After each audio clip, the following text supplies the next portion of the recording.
আসসালামু আলাইকুম। Metro station বিজয় সরণি। আমি বিজয় সরণি থেকে কাজীপাড়ার উদ্দেশ্যে রওনা হব। আমরা আ আজকে যে বিষয়টি আপনাদের সামনে তুলে ধরতে চাই সেটা হলো যে বিজয় সরণি মেট্রো স্টেশনটি অনেক বড় এবং অনেক পরিষ্কার-পরিচ্ছন্ন। যারা এই রুটে চলাফেরা করেন, বিশেষ করে উত্তরা উত্তর, দিয়াবাড়ি, মিরপুর ১০, পল্লবী, শেওড়াপাড়া, কাজীপাড়া, আগারগাঁও এবং বিজয় সরণি, ফার্মগেট, এরপর কারওয়ান বাজার, শাহবাগ, সচিবালয়, মতিঝিল এই রাস্তায় যারা চলাফেরা করেন তাদের কাছে মেট্রো স্টেশন একটি স্বর্গের মতো। আমি এই যে কাউন্টার এপাশে দেখুন যে কাউন্টার দেখছেন, বিষয়টা কিন্তু অনেক বড় ফাঁকা জায়গা। অকল্পনীয় এত সুন্দর আমরা দেখে মনে হয় যে আমি ইউরোপের কোনো দেশে বসবাস করছি বা আমরা ইউরোপের কোনো একটি মেট্রো স্টেশনের মাধ্যমে চলাফেরা করছি। সামনে ইনসার্ট কার্ড মেশিনে আমি দেখলাম, কার্ড পাঞ্চ করলাম, কার্ড সোয়াইপ করে আমি ভিতরে প্রবেশ করলাম। অসম্ভব সুন্দর।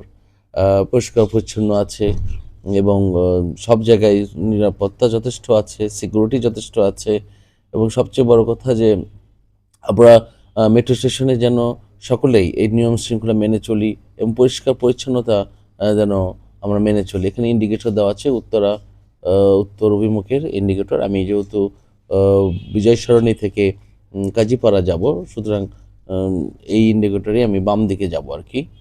সামনে আছে আ ইলেকট্রিক এসকেলেটর দেখুন। চলন্ত সিঁড়ি দিয়ে আমি উপরে উঠে যাব এবং অত্যন্ত সুন্দর। আপনি অত্যন্ত আনন্দিত হবেন এবং পুলকিত বোধ করবেন যখন আপনি এই মেট্রো স্টেশনে গিয়ে আপনি এক স্টেশন থেকে আরেক স্টেশনে যাবেন। একেবারে আপনাদের দৃষ্টি আকর্ষণ করে বলছি যে আমি ২০০২ সালে যখন আমি দেশের বাইরে পড়াশোনার উদ্দেশ্যে ছিলাম সাইপ্রাসে, সেখানে আমি মেট্রো স্টেশন দেখেছিলাম। আমি মনে করি যে সেখানকার চাইতে আমাদের এই মেট্রো স্টেশন অনেক সুন্দর। কি নয়নাভিরাম দৃশ্য দেখে কোনোভাবেই বোঝার কোনো সুযোগ নেই that I am or we are living in Bangladesh. আমি যখন মেট্রো স্টেশনে যখন এন্ট্রি করি তখন অনেকটা গর্বে বুক ভরে ওঠে। কারণ আমরা যারা মিরপুরবাসী, আমরা যারা বিশেষ করে উত্তরা উত্তর থেকে, দিয়াবাড়ি থেকে, পল্লবী থেকে আমরা যারা কারওয়ান বাজার, মতিঝিল অফিস করি, আমাদের কাছে এই মেট্রো স্টেশন একটি সৃষ্টিকর্তার পক্ষ থেকে একটা আশীর্বাদ স্বরূপ। কারণ আগে আমাদের অফিসে যেতে সময় লাগতো ৩.৫ ঘন্টা ৪ ঘন্টা এবং অনির্দিষ্টকাল। মনে হতো যে কখন অফিসে যেতে পারবো, কখনোই এটা মানে শিওর হওয়া যেত না। শুধুমাত্র যারা সকালবেলা অফিসে যেতেন, যারা ৭টা-৮টার মধ্যে রওনা হতেন, তারা অনেকটা নিশ্চিতভাবে যেতে পারতেন। কিন্তু যাদের ৯টা-১০টার অফিস, তাদেরও ৭টার মধ্যে ৭:৩০টার মধ্যে বাসা থেকে বের হতে হতো। এটা আসলে শীতকালে বেশি এই কষ্টটা অনুভব করা যেত।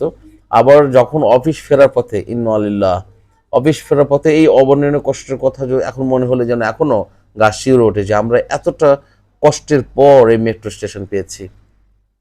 আমি আজকের এই ভিডিওর মাধ্যমে আমার যারা দর্শক, যারা আমার সাথে সংযুক্ত আছেন বা দেখবেন, ভবিষ্যতে দেখবেন, তরুণ প্রজন্ম, প্রবীণ, আবাল-বৃদ্ধ, বনিতা, নারী, পুরুষ সকলকে অনুরোধ করব যেন এই মেট্রো স্টেশনের পরিবেশে সুন্দর রাখার জন্য আমরা যেখানে সেখানে কফ, হাসি, কাশি, থুতু না ফেলি।